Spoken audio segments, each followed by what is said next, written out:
Hi, everybody. Michael Berge with Digiday, back at the Digiday studio here at Possible, year 4.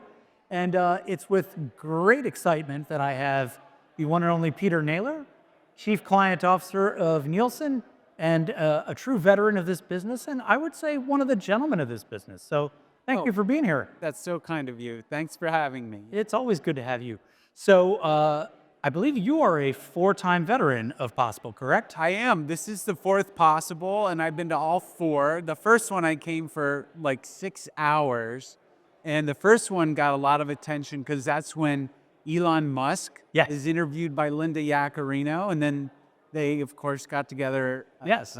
down the road. Good. Well, hopefully you're going to have some productive meetings. I'm curious to know, what's your message here? You're relatively new to Nielsen. What's your message here when you sit down and have meetings? And what is it that you're hoping to kind of pick up in terms of signals here at Possible? Well, I've been with the company for 6 months. I'm the first ever Chief Client Officer. Yep. And one of the things that I'm trying to help the company with is almost everybody knows Nielsen. It's really wonderful that we're well known, we're well established. But with that familiarity, there's a predefined idea of who the company is in people's eyes. So one of the things we're trying to do is to open the aperture and help them understand that we do so many things for so many players in the ecosystem. So a lot of people rightfully associate us with ratings. We measure broadcast, linear, cable, linear, streaming, radio, podcast. So we measure all that. But more interestingly to me is everything we're doing when it comes to helping people put together plans. We can help with content discovery, planning, measurement of outcomes. And even this week, we're announcing a new product, which is the predictive sales lift products. Ooh. Predictive sales lift, it's just what it sounds like. We can predict how many sales you should enjoy with a certain plan. Yep. And if you use our tools, you can optimize your plan for the most, fortuitous sales lift. And that's really helpful because right now speed is everything. And if you can predict where everything's going to go, you don't have to wait to measure it to see if it actually happened.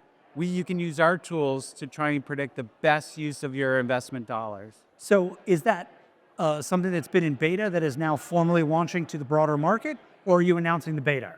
Because I'm curious to know how effective it's been. Yeah, we are launched, and it's really good for people like retail, movie tickets. It's good for short-term campaigns. Yeah. Like if you're trying to sell an automobile, more of a longer-term play, that predictive sales lift is a little bit more difficult. Oh, yeah. So it's about digital campaigns with people who need immediate outcomes, and we can be helpful in that area. That's just one of the messages we're delivering, and that's all about outcomes. As you try to determine outcomes and get to kind of predictive technology, which I know everybody wants, talk a little bit about how AI, if at all, is being incorporated in what you're doing.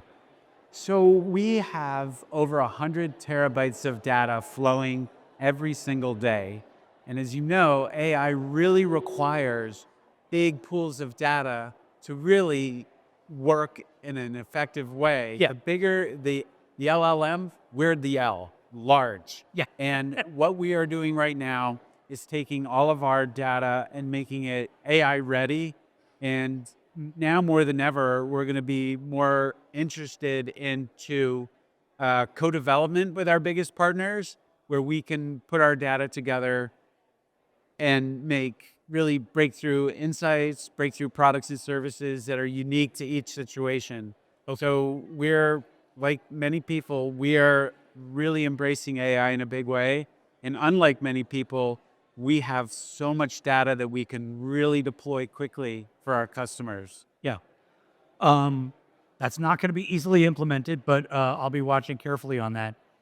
Curious, what is it that keeps you up at night, Peter? There's so much change in this industry. Nielsen is certainly doing a lot to change with it and try to stay ahead of it. What's the kind of thing that makes you wake up at 3 in the morning and go, we got to figure this out? Well, I think everybody is both a little bit nervous and a little bit excited about the massive amount of change. Yeah. But the thing that's most encouraging to me is that we've seen change before. True.